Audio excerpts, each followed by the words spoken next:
ठीक है, हेडिंग डालिएगा रिप्रेजेंटेशन ऑफ पीपल एक्ट, है ना, लोक प्रतिनिधित्व अधिनियम, लोक प्रतिनिधित्व अधिनियम। ठीक है, इधर सिंपल से कॉन्सेप्ट पहले लेके चल रहे हैं, सभी सिंपल कॉन्सेप्ट।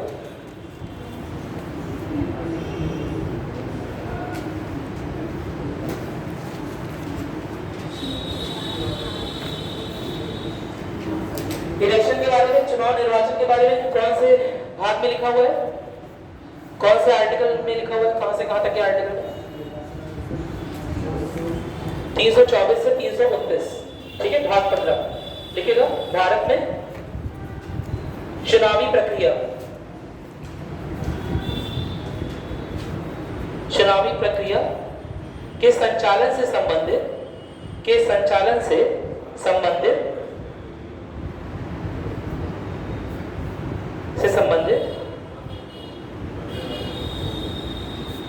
अनुच्छेद 324 से अनुच्छेद 329, अनुच्छेद 324 से अनुच्छेद 329 ब्रैकेट में लिखिएगा भारतीय संविधान, भारतीय संविधान में है, जो कि भाग 15, भाग 15 ठीक है। कितने पार्ट है संविधान में? 22 या 18 या 24? 18 शुरुआत में थे, अभी कितने हैं? 22 है। उसमें से कौन से नंबर पर लिया है? 15वें नंबर पर। ठीक है, तो भाग 15 में लिए गए हैं, दिया गया है, लिख लीजिए भाग 15 में है, कोई दिक्कत तो नहीं है ना। लेकिन जब संविधान लिखा गया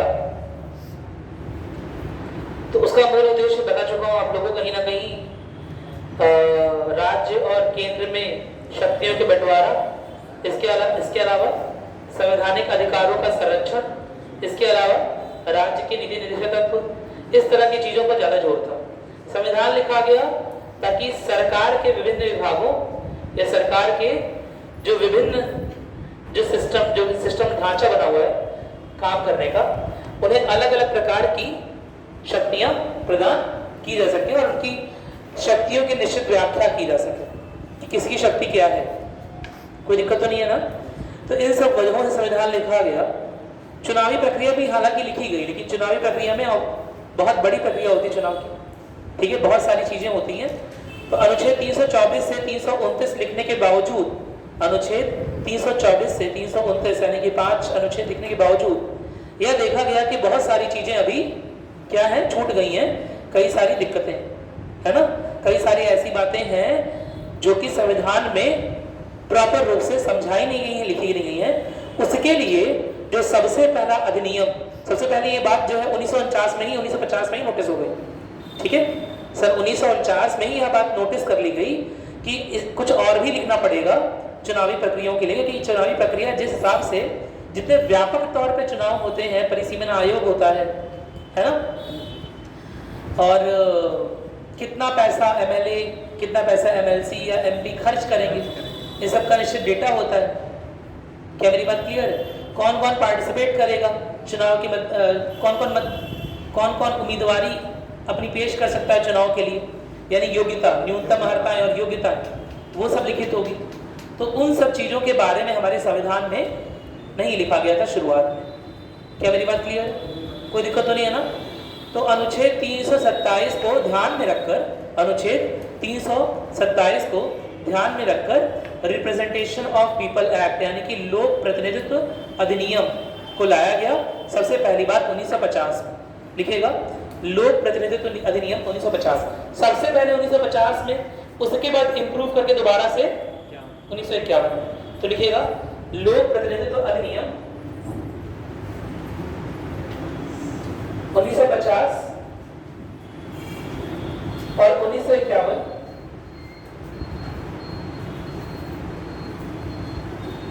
1950 और 1951 को 1950 और 1951 को संविधान के अनुच्छेद 327 अनुच्छेद संख्या 327 के अंतर्गत लाया गया।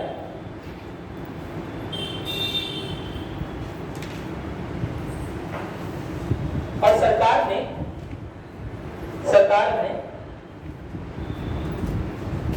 चुनावों को विनियमित करवाने के उद्देश्य से सन 1950 में विनियमित करवाने के उद्देश्य से सन 1950 में पहला RPA, वही रिप्रेजेंटेशन ऑफ पीपल एक्ट है ना। आप चाहिए तो लिख लीजिए लो ब्रा आप, ऐसे करके लो डॉट ब्रा डॉट आप, है ना। RPA लागू किया, RPA लागू किया।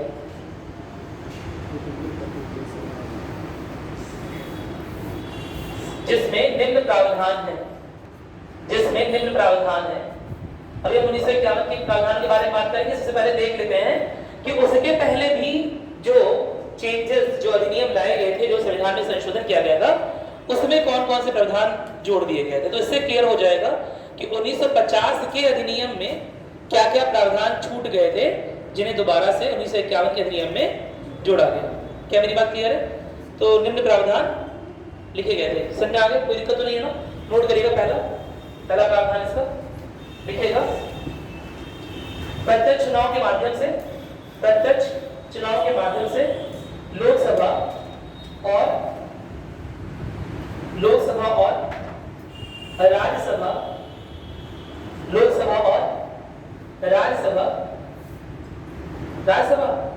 गलत हो जाएगा, राज्यसभा विधानसभा में सीटों का आवंटन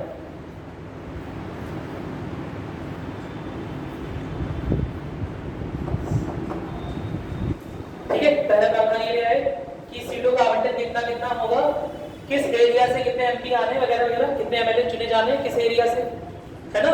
कैसे डिवाइड करें, विधानसभा क्षेत्र कैसे बनाए, लोकसभा क्षेत्र कैसे बनाए, ठीक है। तो कितने सीटों का आवंटन होना चाहिए, वो पहली दिक्कत सॉल्व की। दूसरा लिखिएगा, दूसरा प्रावधान लिखिएगा, चुनाव के लिए मतदाताओं की योग्यताएं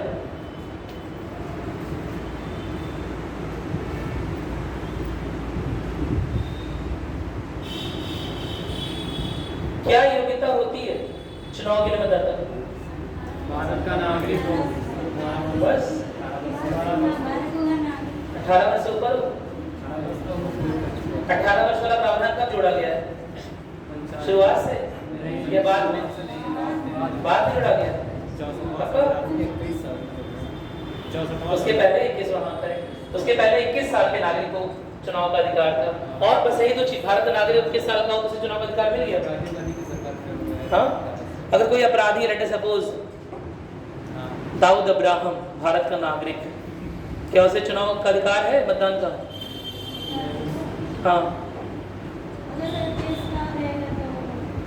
लेट सपोज किसी को मर्डर की सजा हुई, क्या उसे चुनाव का अधिकार है?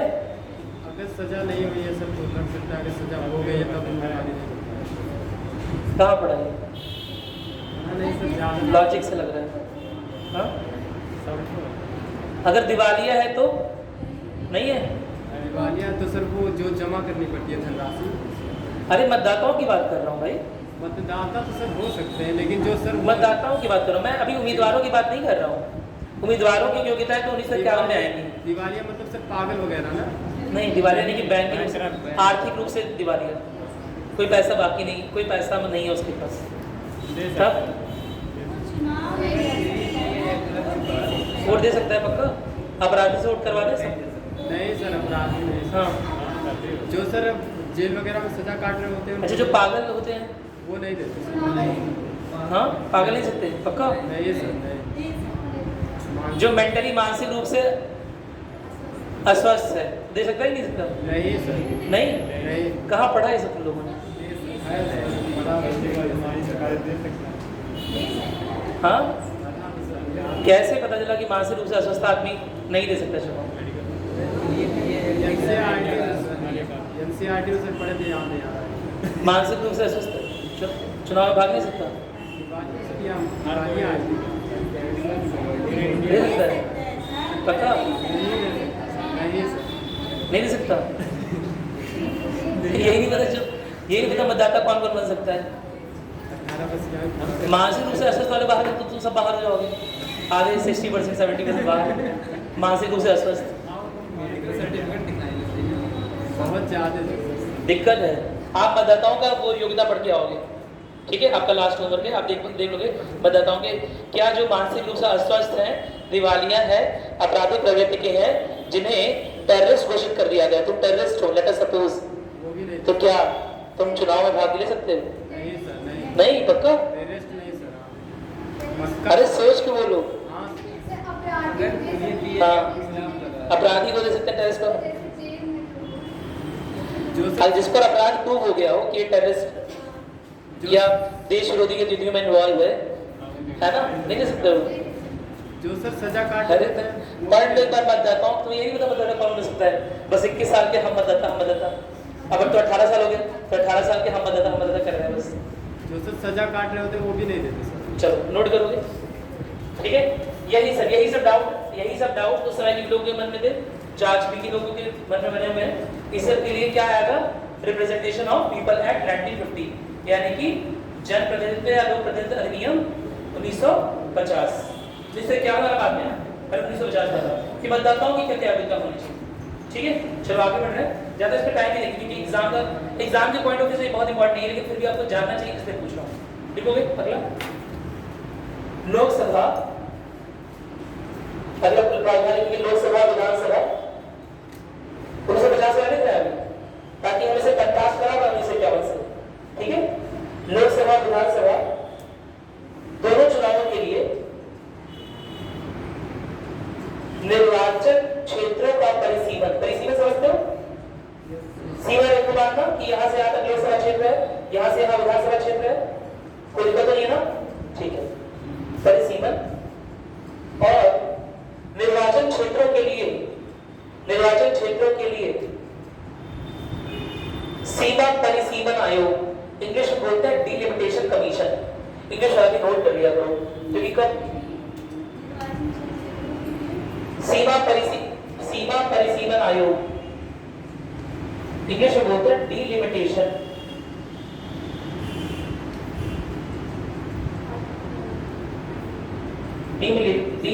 कमीशन, ठीक है? कमीशन, सॉरी, ठीक है? कोई दिक्कत नहीं है ना? सीमा परिसीमन आयोग का निर्धारण या कोई बनाना है, इसलिए को बनाना। अब इसके बाद अगला लिखोगे क्या प्रावधान? देखो, राष्ट्रपति चुनाव आयोग के परामर्श से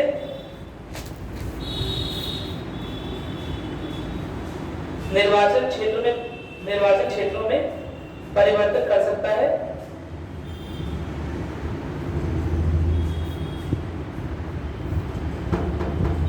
और सबसे इंपॉर्टेंट, उसके बिना मतदान हो ही नहीं सकता। उसके बिना तुम चुनाव देने जा नहीं सकते। क्या किसमें नाम होना चाहिए तुम्हारा? मतदाता सूची का। मेरी बात सुनाई? यानी मतदाताओं सूची का निर्माण, लिखोगे मतदाता सूची का निर्माण, ठीक है? मतदाता सूची का निर्माण, एक व्यक्ति को, क्या एक व्यक्ति का नामांकन एक से अधिक क्षेत्रों से हो सकता है? हो सकता है मतदाता सूची में? मतदाता सूची में बनी। कैसे मनमोहन सिंह दिल्ली के निवासी होकर जाकर सिक्किम चुनाव लड़ रहे? सर एक ही जगह से लड़ सकते हैं ना, मतलब एक ही अरे मतदाता सूची में बस एक जगह नाम रहेगा, एक जगह। जगह जगह नहीं रहेगा कि यहाँ भी लड़ी वहाँ भी लड़ी, है ना? देखोगे एक व्यक्ति को एक वो केस अलग है, उसमें लोग उसमें राज्यसभा की योग्यता के लिए था। तो राज्यसभा का मेंबर जो होता है वो किसी भी लोकसभा क्षेत्र से मतदाता सूची में उसका नाम होना चाहिए, है ना? पूरे इंडिया में कहीं से भी सूची में नाम है तो भले ही वो किसी भी राज्य के लड़ रहा हो, उसका मतलब नहीं। नोट करोगे, देखो एक व्यक्ति को एक से अधिक निर्वाचन क्षेत्रों के लिए नामांकित नहीं किया जा सकता। एक व्यक्ति को एक से अधिक निर्वाचन क्षेत्रों के लिए नामांकित नहीं किया जा सकता।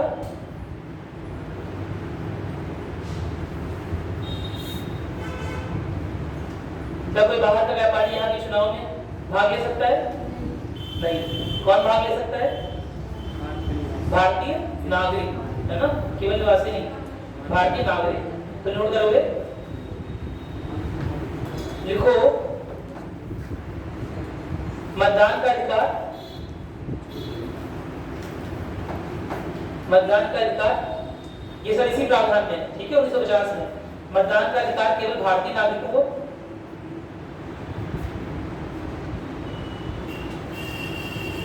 अब मूल प्रश्न, क्या जो मानसिक रूप से अस्वस्थ लोग हैं, क्या उन्हें अपने देश की सरकार को चुनने की आवश्यकता नहीं है? क्या वो लोकतंत्र में नहीं आते हैं? क्या वो लोकतांत्रिक समूह का हिस्सा नहीं है? क्या वो अपने देश के अधिकार, अगर लेटर सपोज 40% तुम लोग पागल हो लेटर सपोज, तो तुम्हारे अधिकार छीन लिए जाए मतदाता के? नहीं, पागल खाने में जाकर चुनाव करवाएंगे। हाँ, 3 पे मार देंगे, 3 पे टिक कर देंगे, ये तीनों एक साथ में जाए प्रधानमंत्री। या अपना डायग्राम बना के आ जाओगे तो प्रियंका कहेगी अच्छा 3 में से कोई नहीं पसंद आ रहा है, न मोदी जी, न राहुल गांधी, न केजरीवाल, यहाँ मैं रहूँ प्रियंका। अब बताओ संभव है? संभव ही नहीं है। मानसिक रूप से अस्वस्थ लोगों के द्वारा वोट पढ़ना संभव ही नहीं है। वही तो पूछ रहे थे कहाँ पढ़ा, बुक में नहीं, बुक में नहीं, इसी में दिया हुआ है, ठीक है, किसी आर्टिकल में नहीं दिया हुआ है, इसी में दिया हुआ है, RPA 1950, ठीक है। नोट करेंगे, यदि कोई व्यक्ति मानसिक रूप से अस्वस्थ है, यदि कोई मानसिक रूप से अस्वस्थ है तो उसे मतदान का अधिकार नहीं होगा। 1950 में तो ये दिमाग आया, ठीक है, कि जो मानसिक रूप से अस्वस्थ लोग हैं हो सकता है अपने ही ऐसा नेता चुन ले, ठीक है। दूसरा ये प्रश्न भी आपके सामने है, टेररिस्ट वाला, बताओ। ये भी नहीं दे सकते, नहीं दे सकते पक्का? जो यहाँ के टेररिस्ट हैं, यहाँ पर जिनके पास भारतीय नागरिकता है, जिनका लोकसभा क्षेत्र में नाम है, मतदाता सूची में नाम है, क्या वो दे नहीं सकते?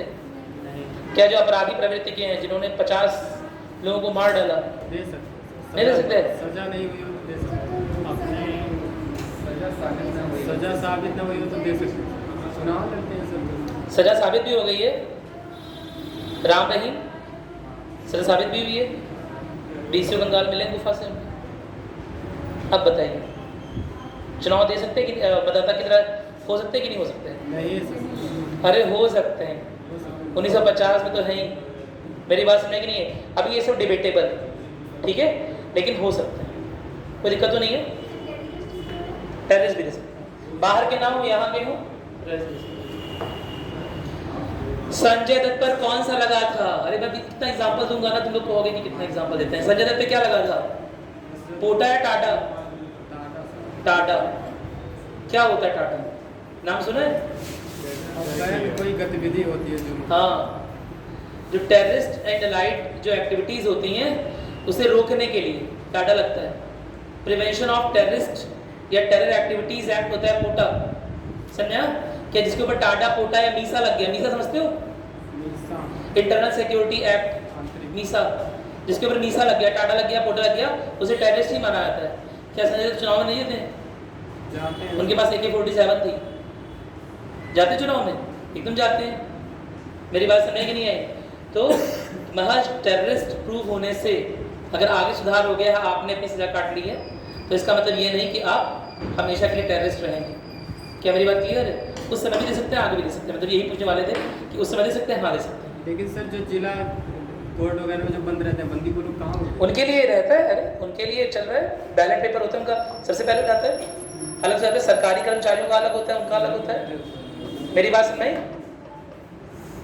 और जेल में बंद होना, जेल में तो कभी कभी पहले ही बंद कर देते हैं, प्रिवेंटिव डिटेंशन। मेरी बात समझ में आई? लेट अस सपोज तुम चाकू लेके घूम रहे थे मार्केट में, ठीक है, तो हमने अंदर कर दिया कि तुम्हारी वजह से कई लोग के राइट्स जो हैं वो हैम्पर हो रहे हैं, सब लोग स्वतंत्रता से घूम नहीं पा रहे हैं क्योंकि तुम चाकू लेके घूम रहे हो दोनों हाथों में। बाद में प्रूव हो गया कि नहीं, हम खीरा खाने के लिए घूम रहे थे, कि खीरा छिल के खाएंगे। मेरी बात समझ में नहीं आई?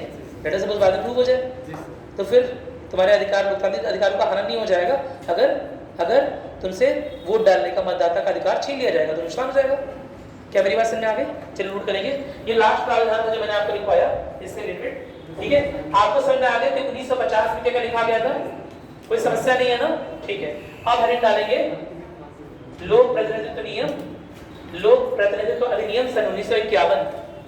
सर पांच सौ गई। अगर किसी को सर फांसी में मान लीजिए, लोक प्रतिनिधित्व लिख सकते हैं या जनता को, दोनों में कोई अंतर नहीं है। हाँ बताइए। किसी को सजा हो गई मान लीजिए सर फांसी, उसके पहले किसी को जिस दिन फांसी की सजा होगी उस दिन चुनाव है, तो चुनाव वोट डाल के मरेगा। अगर किसी को उसी दिन फांसी की सजा हो गई है, उसी दिन उसके कॉन्स्टिट्यूएंसी में चुनाव है, तो पहले वो वोट डाल के जाएगा। समझ में आ गया? उसका अधिकार है, तो अपने अधिकारों की पूर्ति करेगा, उसके बाद जाएगा। ठीक? हाँ हाँ,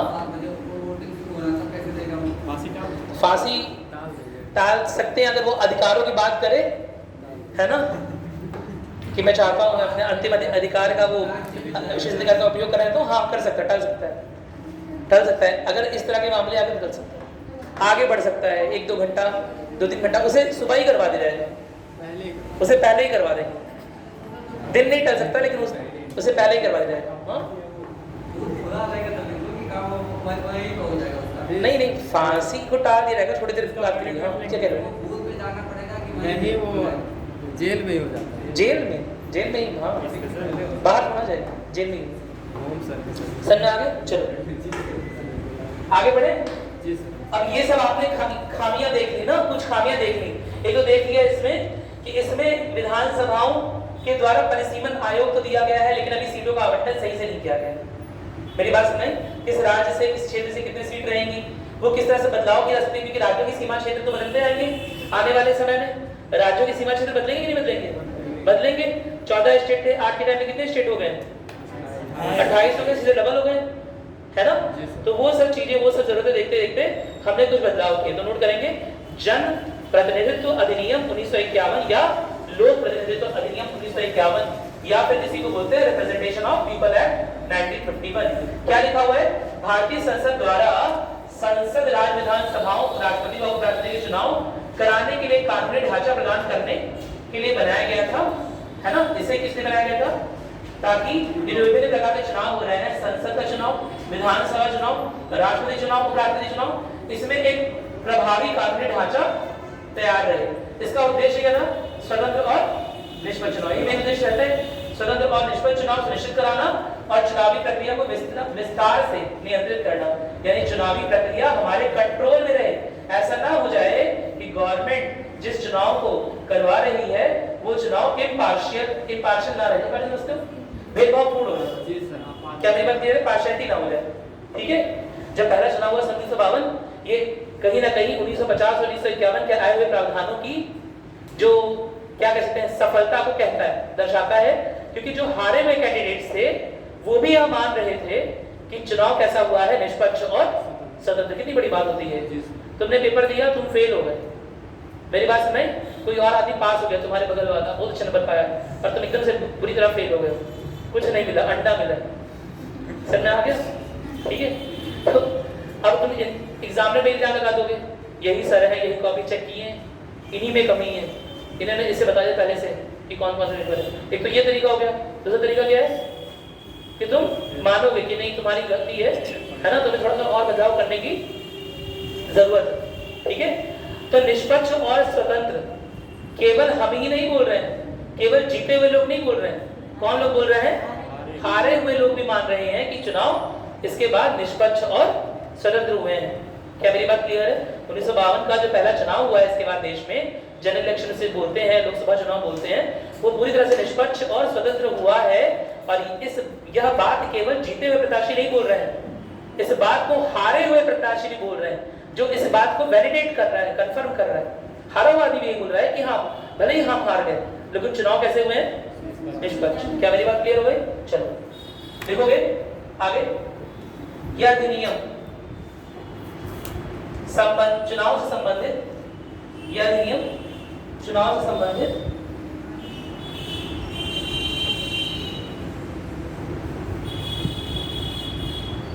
दुराचार, भ्रष्टाचार, अवैध गतिविधियों और अन्य अपराधों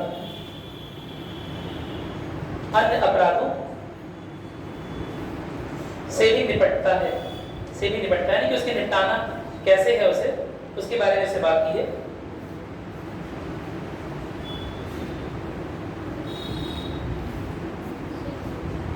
इसके बाद देखिएगा, ठीक है। अब प्रमुख प्रावधान को अच्छे से देख लेते हैं। पहला है आरपीए एक्ट का भाग 2। अधिनियम जो है वो लोकसभा, राज्यसभा जो राष्ट्रीय स्तर पर चुनाव होने हैं, राज्य विधानसभा और विधान परिषद जो राज्य के स्तर पर होने हैं, दोनों की चुनाव प्रक्रियाओं को नियंत्रित करता है। कब होगा, कैसे होगा, ये सब तो इलेक्शन कमीशन तय करेगा, लेकिन इलेक्शन कमीशन को भी अधिकार कौन दे रहा है? यह अधिनियम। क्या मेरी बात क्लियर है? नोट करेंगे इस बात को, लिखिएगा।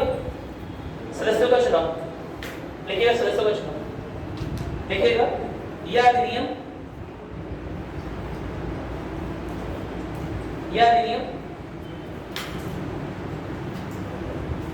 न केवल राष्ट्रीय स्तर पर, ब्रैकेट में लोकसभा और राज्यसभा, न केवल राष्ट्रीय स्तर पर, ब्रैकेट में लोकसभा और राज्यसभा, साथ ही साथ राज्य के स्तर पर,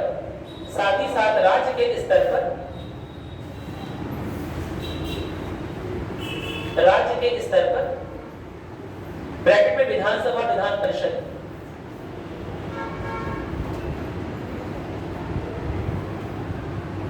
पर होने वाले चुनाव को और संबंधित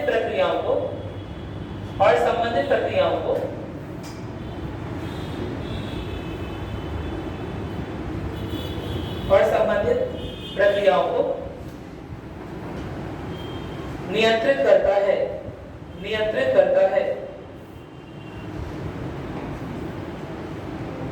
करता है।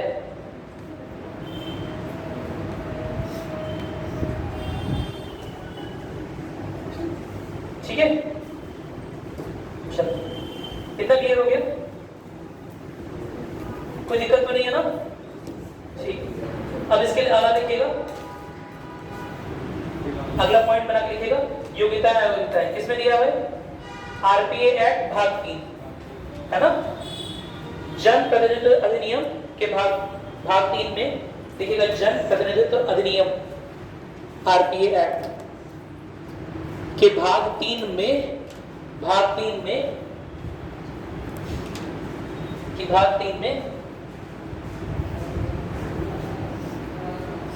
लोकसभा और राज्यसभा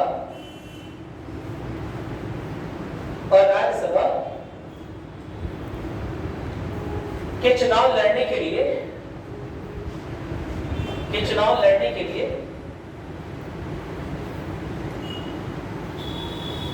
योग्यताएं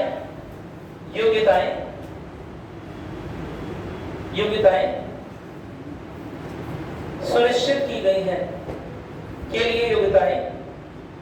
की गई हैं,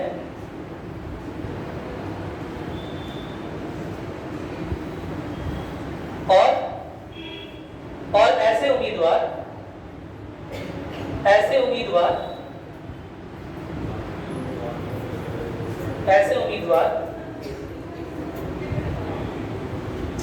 जो कि अधिनियम में निर्दिष्ट अनिवार्य शर्तों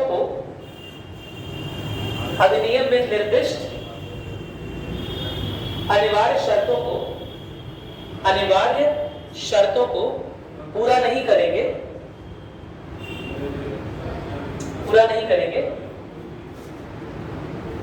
उन्हें अयोग्य घोषित किया जाने का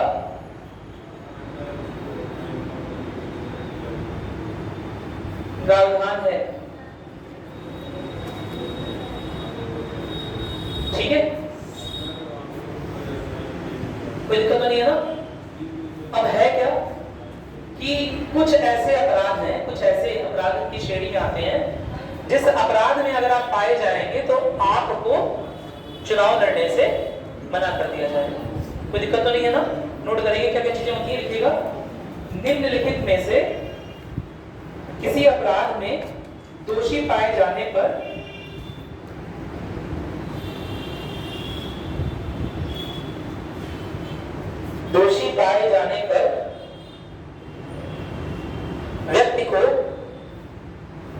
व्यक्ति को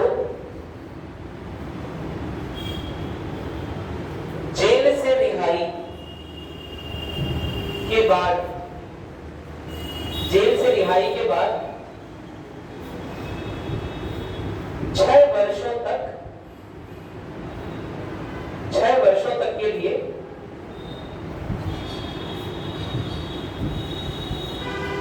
चुनाव लड़ने के योग्य नहीं समझा जाएगा। यह चुनाव लड़ने के अयोग्य समझा जाएगा। ऐसे लिख सकते हो, चुनाव लड़ने के लिए अयोग्य समझा जाएगा। कौन कौन सी चीजें हैं, पॉइंट पर डाल के पॉइंट लिखिए। जैसे देखिए, विभिन्न वर्गों के बीच में घृणा और वैमनस्य, वैमनस्य समझते हैं, एनिमिटी की भावना, शत्रुता की भावना। ठीक है, विभिन्न वर्गों के बीच में घृणा और शत्रुता या वैमनस्य को बढ़ावा देना,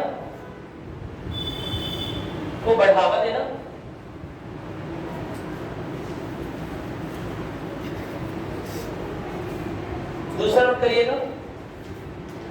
करिएगा, चुनावों को प्रभावित करना, यानी वही निष्पक्षता ना हो रह जाए ऐसा चुनाव दिक्कत करना। ठीक है, चुनावों को प्रभावित करना, बी पॉइंट। सी पॉइंट लिखिएगा, तीसरा पॉइंट, किसी प्रकार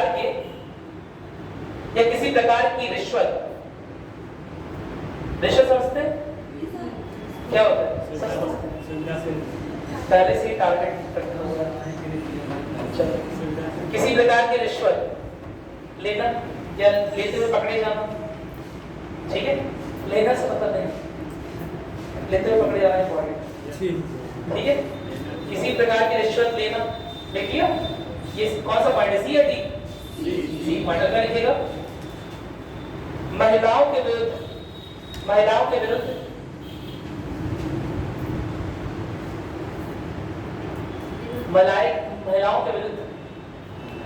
बलात्कार या अन्य गंभीर अपराध,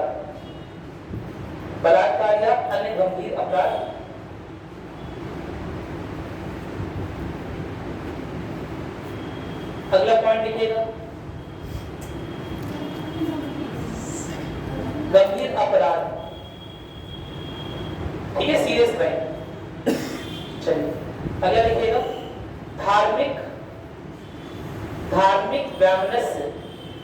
धार्मिक शत्रुता या धार्मिक वैमनस्य बढ़ाना।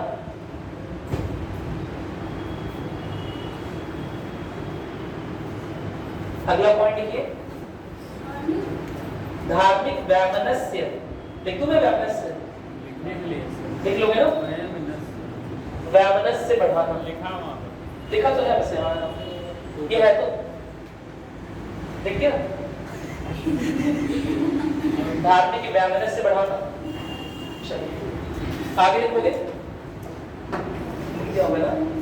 चलो अगला लिखोगे अस्पृश्यता को, अस्पृश्यता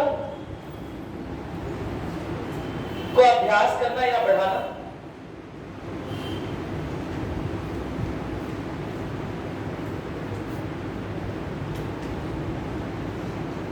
प्रतिबंधित, प्रतिबंधित, प्रतिबंधित सामानों, प्रतिबंधित वस्तुओं का आयात और निर्यात, आयात या निर्यात लिखिएगा, आयात या निर्यात करना।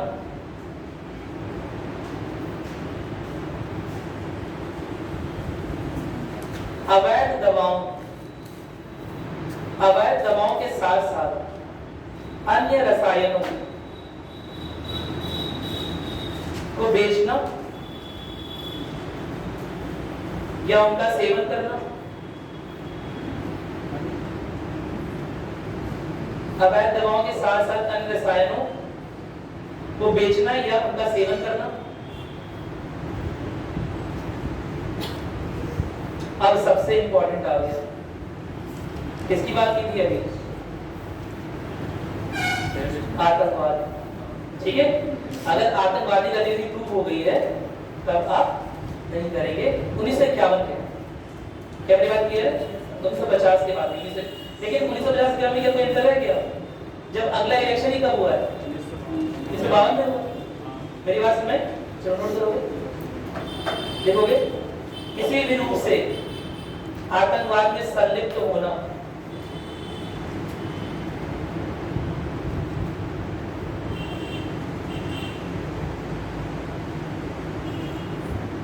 ठीक है, किसी भी रूप में आतंकवाद में संलिप्त होना। ठीक, और अगला लास्ट में लीजिएगा, कम से कम 2 साल तक जेल में रहना। ये योग्यता नहीं है, अयोग्यता, समझ रहा हूं ना। आजकल तो योग्यता के लिए हमारे बच्चे हैं। ठीक है, 2 साल तक रहना, सबकी 2 साल से ऊपर रहना, कम से कम 2 साल, यानी कि 2 साल या उससे अधिक। हाँ हाँ, 6 वर्ष। ठीक है, 2 साल या उससे अधिक के लिए कहां पर है? अगर कहां पर है? जेल में। जेल में जेलर भी होता है सर, वो सब ड्यूटी करता है। जेल में सब इंस्पेक्टर भी, इंस्पेक्टर भी है तो ड्यूटी है ना। जेल में रहने का मतलब हुआ कि कारावास की सजा काट है, ये नहीं कि जेल में है अपराधी। ठीक है, अपराध की वजह से जेल, कोई दिक्कत तो नहीं है। ठीक है, अगला नोट करिएगा,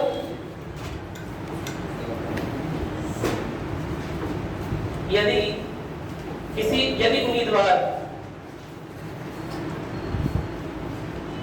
उम्मीदवार किसी भ्रष्ट आचरण में संलिप्त पाया गया हो, संलिप्त पाया गया हो, या उसे संबंधित सरकारी अनुबंधों से संलिप्त पाया गया हो, लिखा, या उसे संबंधित सरकारी अनुबंधों से वंचित रखा गया हो, संबंधित सरकारी अनुबंधों से वंचित रखा गया हो, तो उसे भी अयोग्य घोषित कर सकते हैं, तो उसे भी अयोग्य घोषित किया जा सकता है। ठीक है, अगला लिखोगे, अगर उम्मीदवार अपनी संपत्ति घोषित करने में विफल रहता है,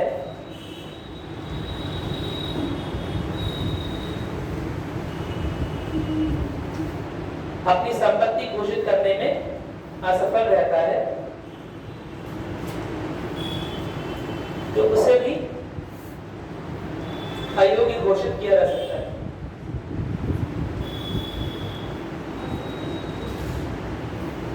उसे भी अयोग्य घोषित किया जा सकता है। कितने दिनों के भीतर देना पड़ता है अपनी संपत्ति का ब्यौरा? शपथ ग्रहण जिस दिन हो गया, जिस दिन आपने कसम खा ली, है ना, शपथ ग्रहण हो गया, उससे 90 दिनों के भीतर अगर आपने अपनी संपत्तियों का ब्यौरा सबमिट नहीं किया है इलेक्शन कमीशन को, तो आपकी उम्मीदवारी क्या हो जाएगी? निरस्त हो जाएगी। देखोगे शपथ ग्रहण के 90 दिनों के भीतर, शपथ ग्रहण के 90 दिनों के भीतर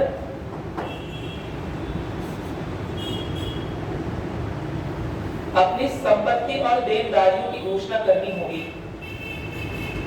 अपनी संपत्ति और देनदारियों की घोषणा करनी होगी। पता चला आपने दिखा दिया कि आप दिवालिया नहीं हो। कैसे दिवालिया नहीं हो? आपने और लोन ले लिया, ठीक है, वो लोन तो चला जाएगा। फिर आपने 100 करोड़ का लोन ले लिया, आप दिखा दिया उससे नहीं रहा, ठीक है, आपके पास बहुत पैसा है, समझ में आ गया? 100 करोड़ का लोन लिया, कि सबका सब क्या है? देनदारी है ना, देना पड़ेगा, इसके इंटरेस्ट भी देना पड़ेगा। आपने उस समय दिखा दिया कि हम मीडियम चुनाव लड़ गए, करीब चुनाव लड़ गए, एमपी बन गए, उसके बाद आपको इतने आराम से अरेस्ट किया नहीं जा सकता। अब क्या होगा? एमपी को तो जल्दी अरेस्ट नहीं कर सकते ना, तो ऐसे में अपनी देनदारी का ब्यौरा देना पड़ेगा कि जो पैसा आया है कहां से आया, क्या करते हो जो पैसा आया। क्या मेरी बात क्लियर है? चलो अगला देखते हैं। तो लोग समझ आ रहा है, इतना स्ट्रिक्टली फॉलो होता तो क्या ही बात है, ठीक है, पढ़ने में अच्छा लग रहा है ना। चलो, इसके अलावा सरकार के अधीन किसी लाभ का, भाई ऑफिस ऑफ प्रॉफिट है ना, देखोगे सरकार के अधीन, सरकार के अधीन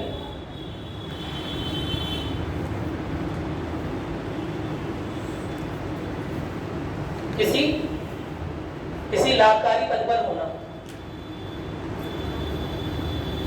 ब्रैकेट में लिखोगे अपवाद से, कुछ अपवाद है इसमें। सरकार के अधीन किसी लाभकारी पद पर आसीन होना, ये पर होना। ब्रैकेट में लिखिएगा अपवाद से, कुछ अपवाद है इसमें, इसके बारे में बात कुछ ऑफिस ऑफ प्रॉफिट, ठीक है। चलिए, भ्रष्टाचार और अनाचार बता दिए। एक और नोट करिएगा, देखिएगा इस अधिनियम के अनुसार, इस अधिनियम के अनुसार सभी राजनीतिक दलों को, सभी राजनीतिक दलों को चुनाव आयोग के पास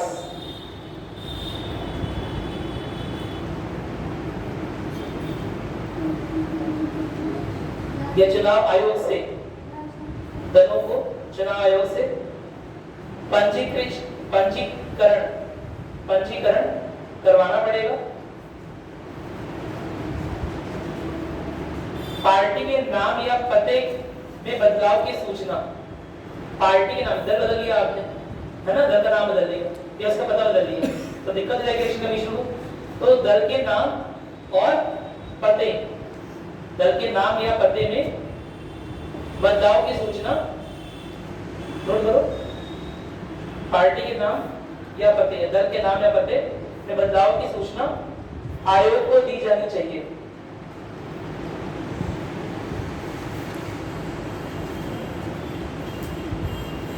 ठीक है, इसके अलावा एक नोट करिएगा, कोई भी पार्टी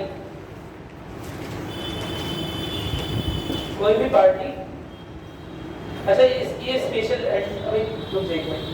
ये नोट बना लीजिएगा, यहाँ पर छोटा सा नोट बना के देखिए। कोई भी पार्टी भारत में किसी भी व्यक्ति या कंपनी से दान ले सकती है, कोई भी पार्टी भारत में किसी भी व्यक्ति या कंपनी से दान ले सकती है, लेकिन किससे ले सकती है? सरकारी स्वामित्व वाली कंपनी, सार्वजनिक कंपनियां थी उनसे ले सकती है, एनटीपीसी भी वगैरह, ठीक है। लिखिएगा, देखिए, सरकारी स्वामित्व वाली कंपनियों से ले, और साथ ही साथ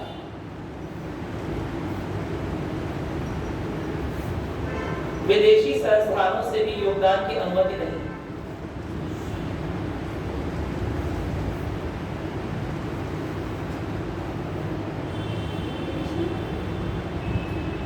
विदेशी संस्थाओं से भी योगदान की अनुमति नहीं। चलिए आगे देखते हैं पार्ट 4, है ना, उम्मीदवारों का संचालन, चुनाव का संचालन।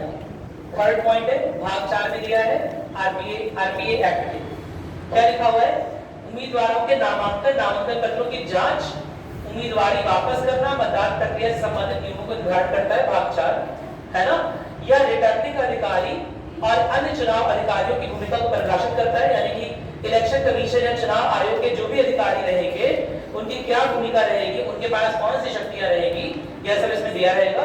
इसके अलावा भारतीय निर्वाचन आयोग that is election commission of India को चुनाव कराने और उसकी निगरानी का अधिकार प्राप्त है ताकि चुनाव की पवित्रता सुनिश्चित हो सके, कि चुनाव में किसी तरह की चीटिंग नहीं हुई है। दिक्कत तो नहीं है, नोट करिएगा, लिखिए भाग 4 चुनाव का संचालन, भाग 4 चुनाव का संचालन देखिए, यह अधिनियम उम्मीदवारों के नामांकन, कॉमा नामांकन पत्रों की जांच, कॉमा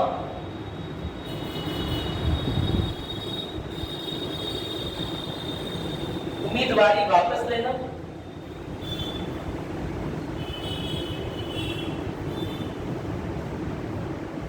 और मतदान की प्रक्रिया से संबंधित है।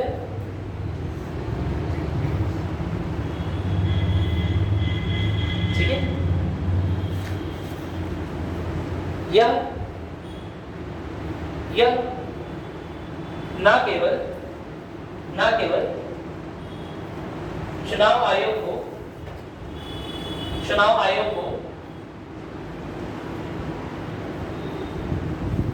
चुनाव करवाने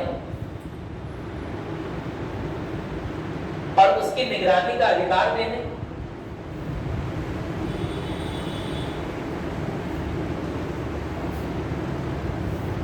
बल्कि साथ ही साथ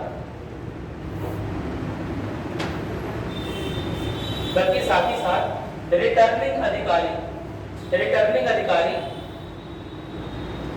और अन्य चुनाव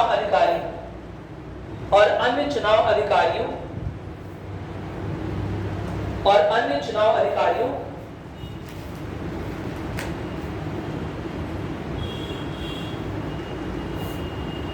की भूमिका को स्पष्ट करता है। ठीक है,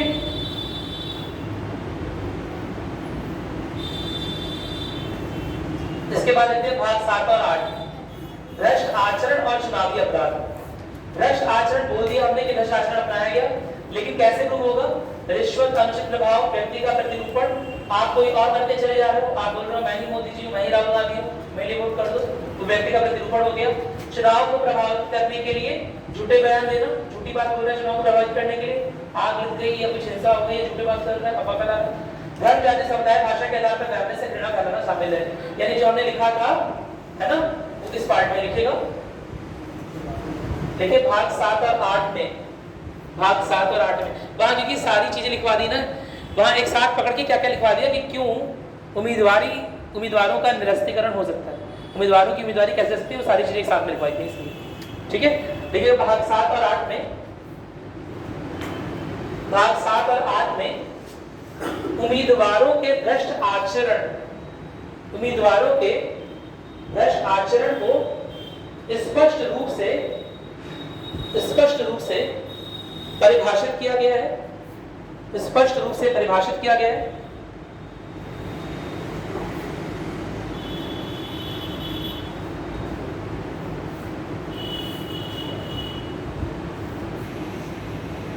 ठीक है।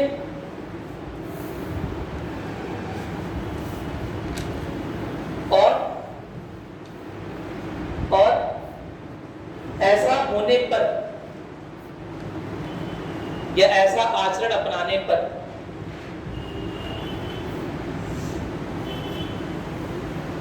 उम्मीदवारी, ऐसा आचरण अपनाने पर उम्मीदवारी को निरस्त किया जा सकता है।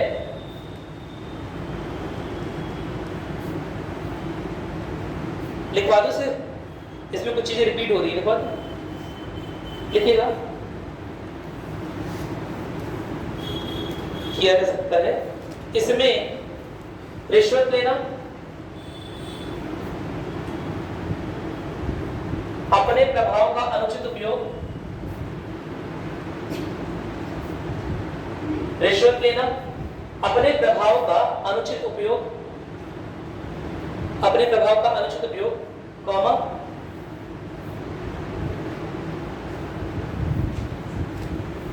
अन्य व्यक्ति का प्रतिरूपण, अन्य व्यक्ति का प्रतिरूपण, अन्य व्यक्ति का प्रतिरूपण समझते हो ना? कुछ और बन के जाना है ना, कोई दिक्कत तो नहीं है ना? चलो, अन्य व्यक्ति का प्रतिरूपण, कॉमा, चुनाव को प्रभावित करने के लिए झूठे बयान, चुनाव को प्रभावित करने के लिए झूठे बयान,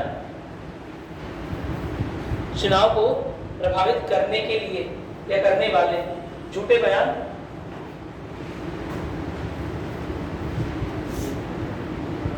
धर्म, कॉमा, जाति, कॉमा, समुदाय, कॉमा, भाषा, कॉमा, लिंग के आधार पर, लिंग के आधार पर वर्गीय वैमनस्य को, वर्गीय वैमनस्य को बढ़ावा देना, वर्गीय वैमनस्य को बढ़ावा देना। ये तो हो गया भ्रष्ट आचरण, ठीक है, कि चुनाव जीतने के लिए हथकंडे अपना रहे बहुत सारे लोग, है ना, लेकिन वो हथकंडे किस तरह के नहीं होने चाहिए, इस तरह के नहीं होने चाहिए। अगर इस तरह के होंगे तो इलेक्शन कमीशन उन्हें नोटिस कर सकता है और उनकी उम्मीदवारी को कैंसिल करने के लिए स्वतंत्र है, कोई दिक्कत तो नहीं है। चलो आगे देख रहे हैं। इसके अलावा चुनावी अपराध, हेड डालेंगे चुनावी अपराध, इसी में 7 और 8 है ना बात, तो चुनावी अपराधों की बात करेंगे। लिखोगे अधिनियम का यह भाग, अधिनियम का यह भाग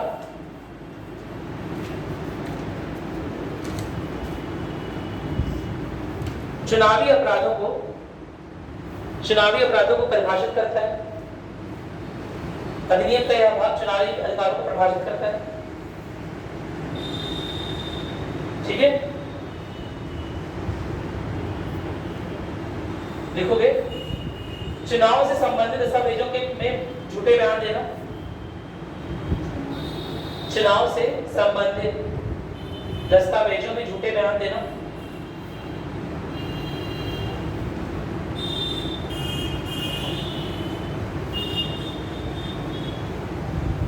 झूठे बयान देना। दूसरा लिखेंगे चुनाव प्रक्रिया के दौरान अवैध भुगतान को प्राप्त करना,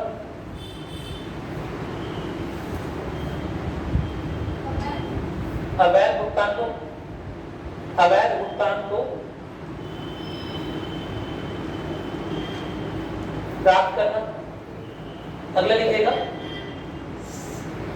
चुनावी प्रक्रिया मतदान में बाधा उत्पन्न करना, बाधा उत्पन्न करना।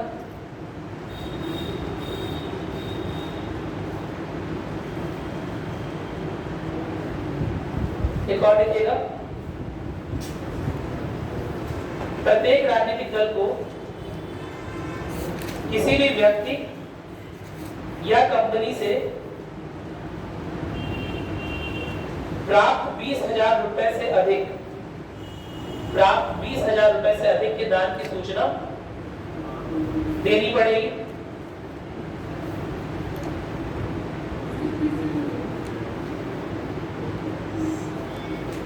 देखो 20,000 से अधिक रुपए से अधिक के दान की सूचना देनी पड़ेगी। 20,000 रुपए से अधिक दान की सूचना देनी पड़ेगी। आगे लिखेगा विवाद समाधान। अब विवाद हो चुका तो समाधान देख लेते हैं।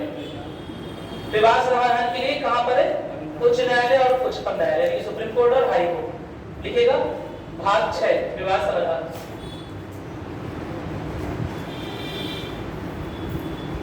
लिखिएगा इस अधिनियम या अधिनियम के इस भाग के तहत, अधिनियम के इस भाग के तहत चुनावी विवादों के निपटारे के लिए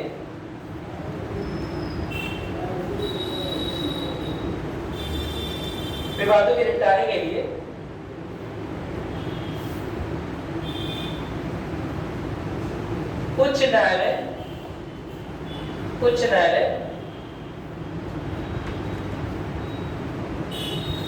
और अपीलें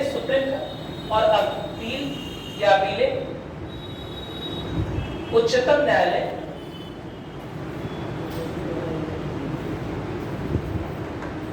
में डाले जाने का प्रावधान। उच्च न्यायालय में याचिका डाल दी या उच्चतम न्यायालय में अपील डाल दी, अब कोई चीज पसंद नहीं आ रही, ठीक है। देखिए इस भाग में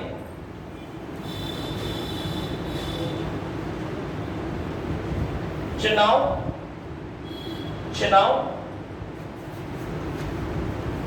को अमान्य घोषित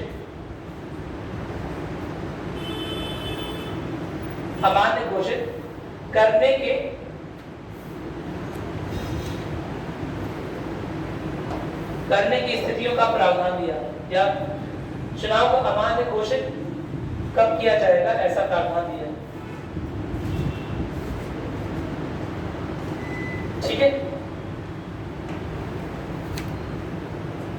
देखिएगा इस अधिनियम में संशोधन के माध्यम से, इस अधिनियम में संशोधन के माध्यम से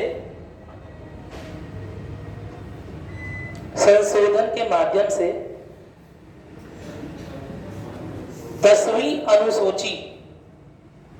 अनुसूची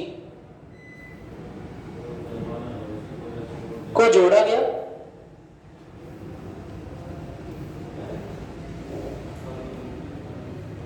किसके बारे में? हाँ, किसके बारे में? देखो जिसमें या जिसके अंतर्गत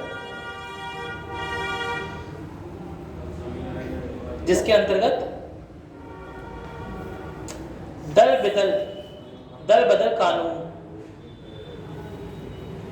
बदल ब्रैकेट में विरोध कानून,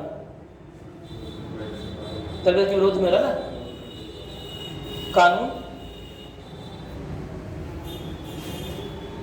कानून मत लिखो, वहां पर कानून काटो, लिखो नियम स्थापित किया गया, ठीक है। अगला पॉइंट लिखेगा। अब इसी में एक चीज लिख लीजिए, राष्ट्रीय पार्टी वाली बात, क्योंकि ये भी राष्ट्रीय पार्टी वाली डेफिनेशन आई है पहली बार, ठीक है। राष्ट्रीय पार्टी किसे बोलते हैं वो सब बात लिखोगे, एक नोट बना के लिखो। इस अधिनियम में राष्ट्रीय दल या राष्ट्रीय दल को परिभाषित किया गया।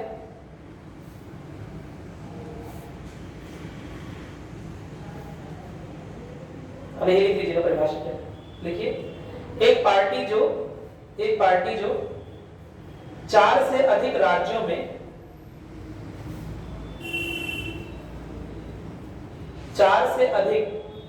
में विधानसभा चुनाव में कम से कम 6% वैध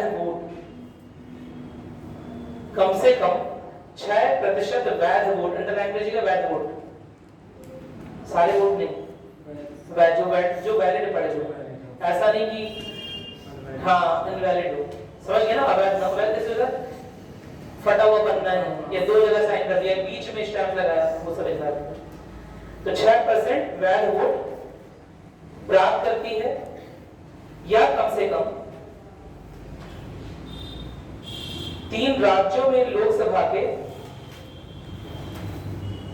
3 राज्यों में लोकसभा चुनाव में कम से कम 2% सीटें जीतती है। लोकसभा चुनाव में 3 राज्यों में कम से कम 2% सीट जीती है। ठीक, इसमें क्या बोल रहे हैं? राष्ट्रीय दल। अब बात करेंगे राज्य राजनीतिक दल, राज्य दल की बात करेंगे। लिखिएगा, लेकिन इस अधिनियम के तहत राज्य राजनीतिक पार्टी को भी या राज्य राजनीतिक दल को भी परिभाषित किया गया है। इस अधिनियम के अंतर्गत राज्य राजनीतिक दल को भी परिभाषित किया गया है। राज्य राजनीतिक दल को भी परिभाषित किया गया है।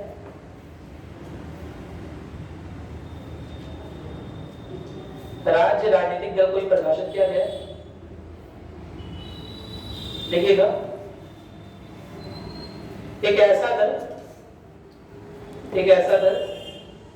जो राज्य विधानसभा चुनाव में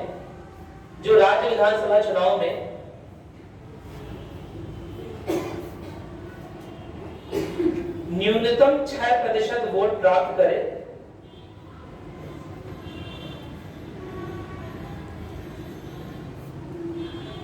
न्यूनतम 6% वोट प्राप्त करे, या राज्य विधानसभा में कुल सीटों का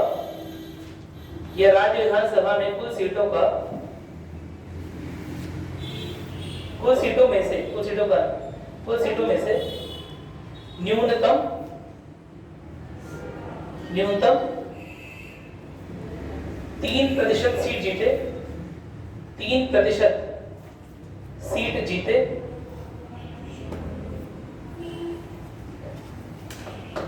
तो ऐसे दल को क्या बोलेंगे? राज्य दल, राजनीतिक दल। कोई दिक्कत नहीं, स्टेट पार्टीज। ठीक है, तो स्टेट पार्टीज हो गया। नेशनल पार्टीज कैसे बोलते हैं? डेफिनेशन एक बार देख लीजिएगा, बीच में या लिखा हुआ है, यानी कि दोनों की कंडीशन, दोनों शर्तों में से कोई एक शर्त भी फॉलो हो जाएगी तो उसे हम क्या बोल देंगे? राजनीतिक दल। उसी तरह ऊपर जो राष्ट्रीय दल है उसमें भी 2 कंडीशंस लिखी हुई है, उनमें से कोई एक भी फॉलो हो गई, एक का भी अनुसरण हो गया, तो हम उसे क्या बोल देंगे? राष्ट्रीय दल। कोई दिक्कत तो नहीं है इसमें? ठीक है, अब आगे लिखिएगा।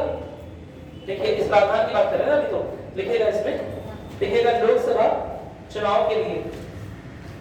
अब इस प्रावधान की बात कर रहे हैं, उस समय की बात कर रहे हैं, क्या उसमें बदलाव नहीं हुआ होगा? अब तक बदलाव हुआ होगा ना। सबसे पहली बात है लेवल प्लेइंग फील्ड, यानी कि समान स्तर देना। लेवल प्लेइंग फील्ड के बारे में बात कर चुके हैं ना, कितनी बात की है भाई? निष्पक्ष चुनाव के लिए दोनों प्रत्याशियों को एक ही तरह की फील्ड देनी पड़ेगी ना, एक ही तरह का मैदान, युद्ध का मैदान देना पड़ेगा ना। कोई दिक्कत तो नहीं? मेरी बात नहीं। और एक ही तरह का युद्ध का मैदान हम कैसे देंगे?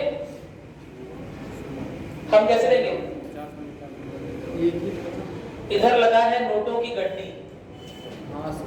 मेरी बात सुनाई? दिख रहा है तुम लोगों को? नहीं दिख रहा है? दिख रहा है। इधर लगी है नोटों की गड्डी, ये सब समझ गए ना? और इधर कम नोटों की गड्डी लगी है, तो क्या तुम्हें दिख नहीं रहा है कि यह उम्मीदवार इसके मुकाबले में अधिक शक्तिशाली हो जाएगा?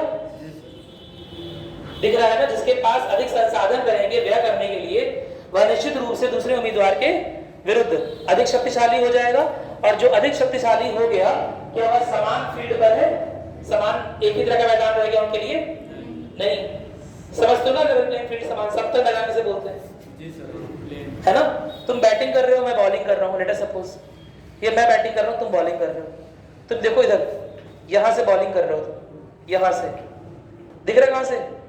यहां से। और मैं यहां से बैटिंग कर रहा हूँ, ये मैं बैटिंग कर रहा हूँ, सुनने? मैंने मारा भी नहीं, पहले चौका चला गया। तुमने बॉल बहुत जोर लगा के फेंकी, मैंने फूंक दिया ऐसे ऐसे, ठीक है, चौका चला गया। दिख रहा है ना? अरे बोलो। या लेट अस सपोज हम लोग लड़ाई लड़ रहे हैं, 2 दुश्मन देशों की सेना है, मेरी तुम्हारी, मैं यहाँ पर हूँ, तुम यहाँ पर हो। ये डिफेंस में भी आता है, इंटरनेशनल रिलेशन में भी, कि हमेशा कोशिश की जाती है कि जो ऊपर की चोटी का हिस्सा हो वो ऑक्युपाई करे। उसका कारण यही है, यहाँ से फेंका हुआ पत्थर भी गोली की तरह आएगा, है ना? यहाँ से फेंका हुआ पत्थर भी गोली की तरह आएगा। यहाँ से फेंका हुआ बम भी हो सकता है यहाँ पर पहुंचे कि ना पहुंचे, पहुंचे तो सकता है उल्टा ही गिर जाए।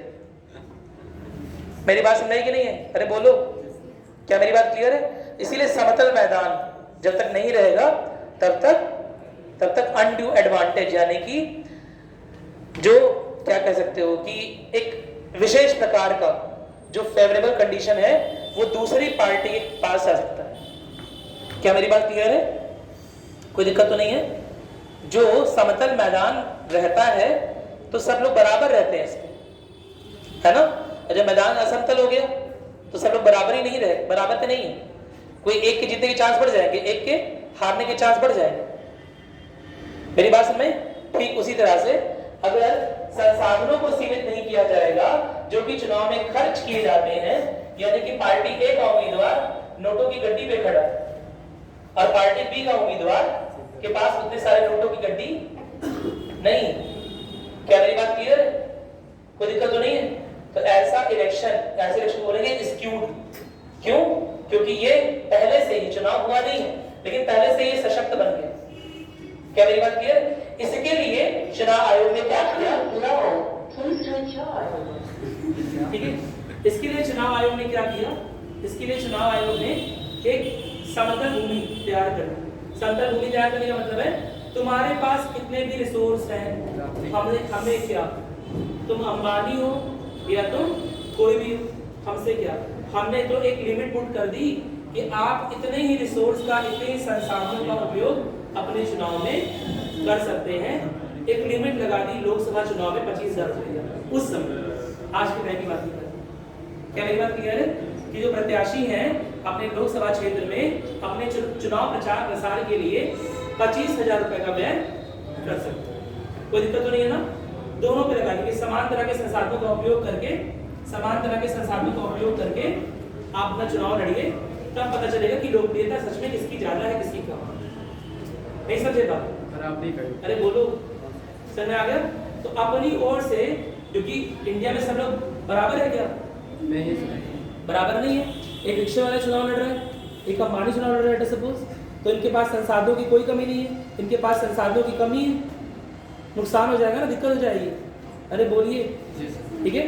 तो इससे बचने के लिए क्या किया गया? इन्हें बोला गया कि न्यूनतम इतने संसाधन होने चाहिए, सब बराबरी पे रहे।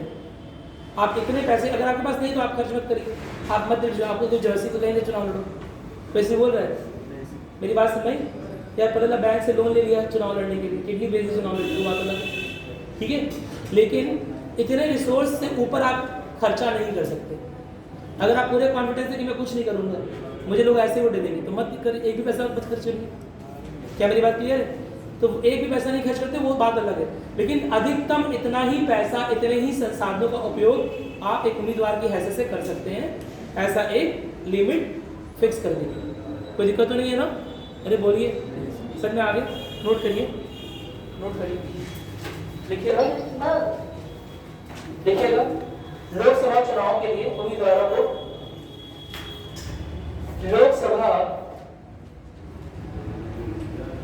चुनाव के लिए उम्मीदवारों को 25,000 रुपए और अन्य सभी चुनावों के लिए,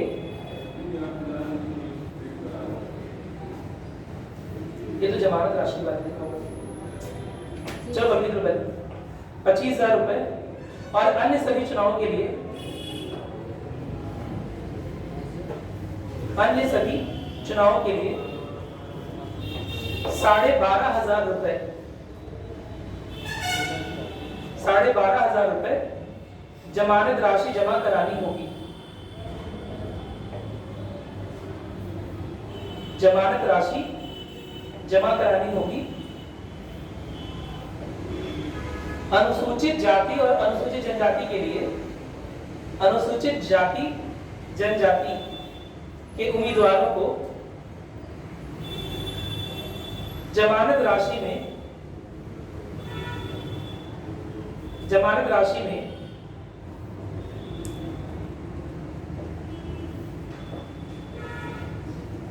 50%, ये जमानत राशि का 50% ही देना पड़ेगा, या 10% देना पड़ेगा, या ऐसा है कोई जमानत राशि में 50% की छूट मिलेगी। ठीक है, कोई दिक्कत नहीं है ना? चलो, एक और लिखोगे अनुसूचित जनजाति जनजाति के बारे में आगे की बात तो लिखो अनुसूचित जनजाति और जनजाति के लिए, अनुसूचित जाति और जनजाति समुदायों के लिए आरक्षित सीटों पर केवल उन्हीं श्रेणियों के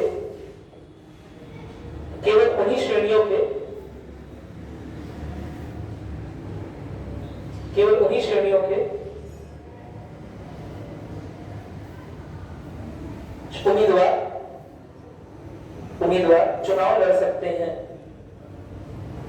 ठीक है, कोई दिक्कत तो नहीं है ना? अब क्या इस आरपीए एक्ट में क्या कुछ संशोधन हुए? कुछ संशोधन हुए हैं उसमें। ठीक है, तो इन डालोगे संशोधन, क्या क्या संशोधन हुए हैं आगामी वर्ष में?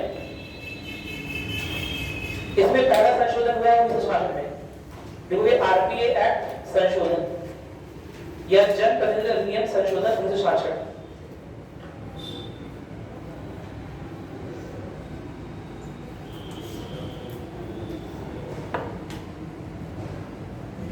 देखोगे 1966। हाँ सर, जो आरक्षित करते हैं सीट, हाँ। जैसे कि बस्ती में सर वहाँ जगह सीट आरक्षित है हाँ SC ST के लिए, हाँ। तो कितने वर्ष तक सर करते हैं? 5-6 वर्ष में एक बार चेक करते हैं उसे। वैसे प्रावधान है कुछ 12-15 वर्षों का है, मुझे याद नहीं है कि 12-15 वर्षों का प्रावधान है। एक बार से फिर से रिकाउंटिंग करते हैं कि ऐसा तो नहीं कि SC ST की ऑपरेशन कहीं पर कुछ कंट्रोल हो गई हो, है ना, या किसी और की ऑपरेशन बढ़ गई, किसी और तरह से बढ़ गई हो, वो सब चीजें चेक करते हैं। ऐसा तो नहीं माइनॉरिटीज में अलग की पॉपुलेशन बढ़ गई है ना, ये चीजें चेक करें। 12-15 वर्षों का है कुछ प्रावधान, मुझे याद है। चलो देखोगे 1966 देखोगे इसे,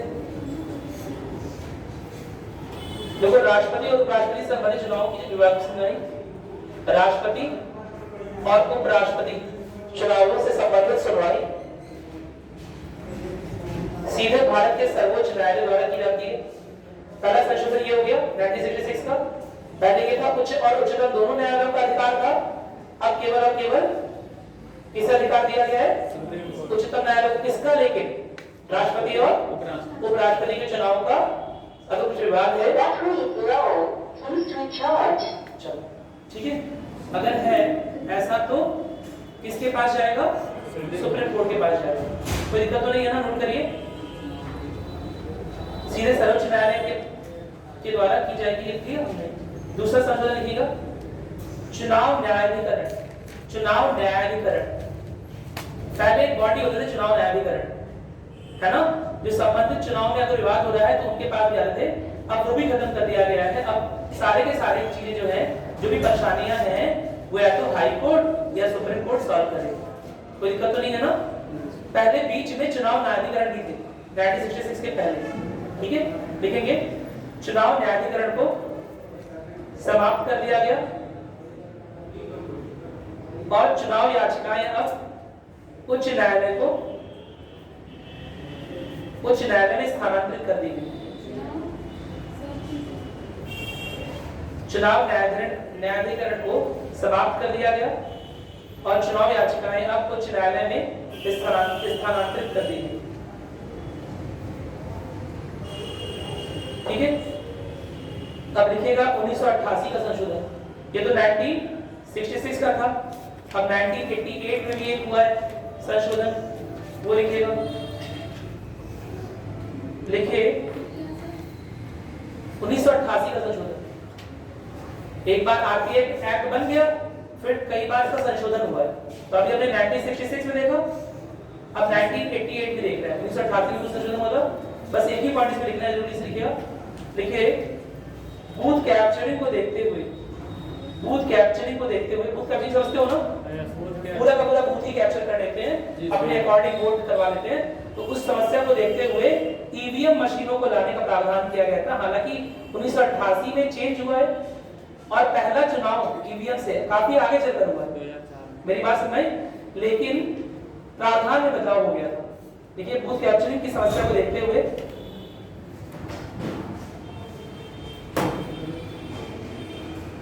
ठीक है, ईवीएम के द्वारा चुनाव एवं बूथ कैप्चरिंग के समय चुनाव रद्द करने का प्रावधान।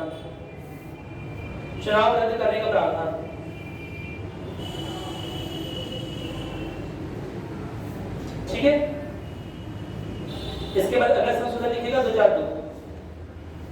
2002 का संशोधन, सन 2002 का संशोधन।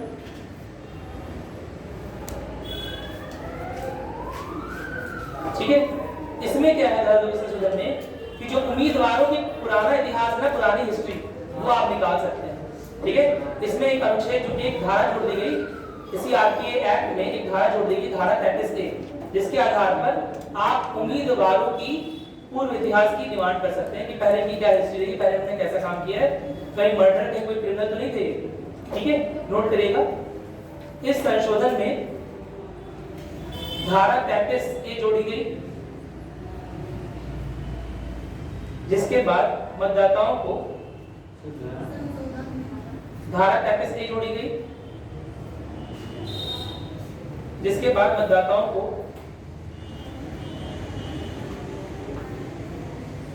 उम्मीदवारों का पूर्व वृत्त जानने का अधिकार प्राप्त हो गया।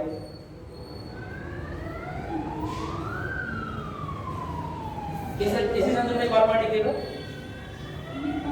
पूर्व वृत्त जानने का अधिकार प्राप्त हो गया। एक और पॉइंट बना के लिखिए, इसी में लिखिए, इस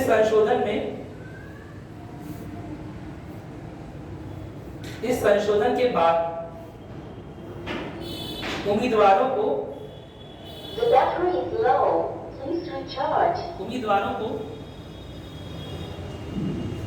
अपने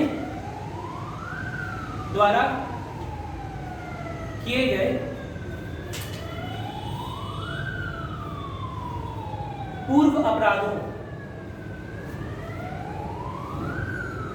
जिसमें वे दोषी पाए गए हैं, पूर्व अपराधों जिसमें वे दोषी पाए गए हैं और जिसके आरोपी हैं,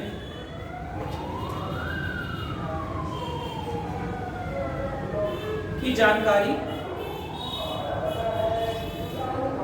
जानकारी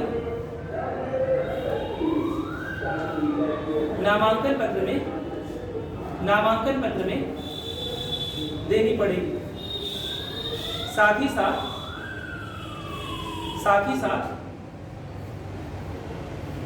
अपनी परिसंपत्तियों और देनदारियों की घोषणा करनी पड़ेगी। साथ ही साथ अपनी परिसंपत्तियों और देनदारियों की घोषणा करनी पड़ेगी।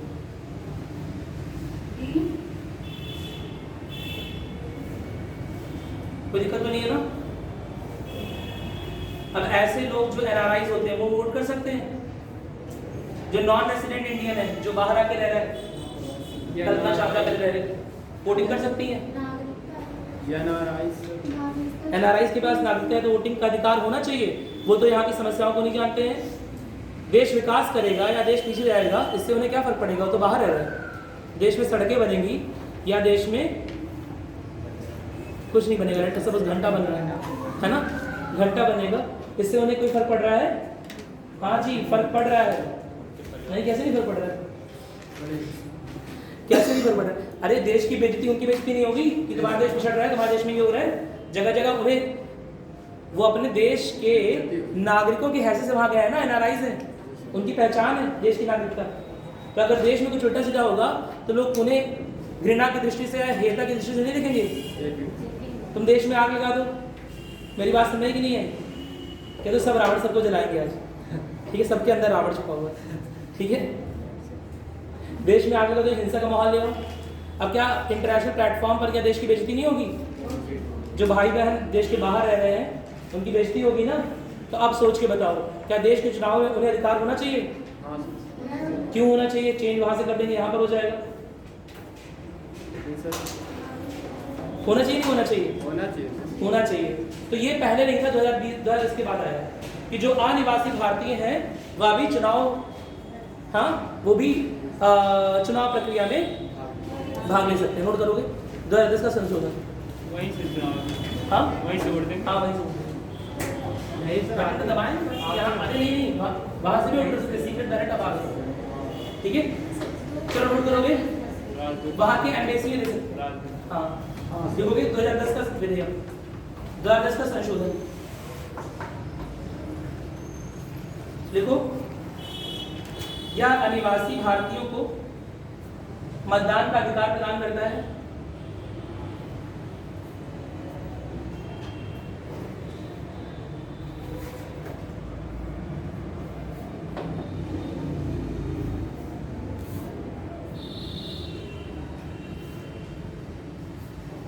पर अनिवासी भारतीयों को अपने निर्वाचन क्षेत्र में उपस्थित रहना पड़ेगा। इस प्रावधान में उपस्थित रहना पड़ेगा। 2017 में इसमें भी संशोधन कर दिया गया तो उसके अनुसार आ सकता है मतलब अब आ सकता है ठीक है। अब चुनाव में पार्टिसिपेट करने यहाँ पर आएंगे 1.5 लाख रुपए या 2 लाख रुपए खर्च होगा आने जाने का हवाई टिकट कैसे होगा मेरी बात समझ में।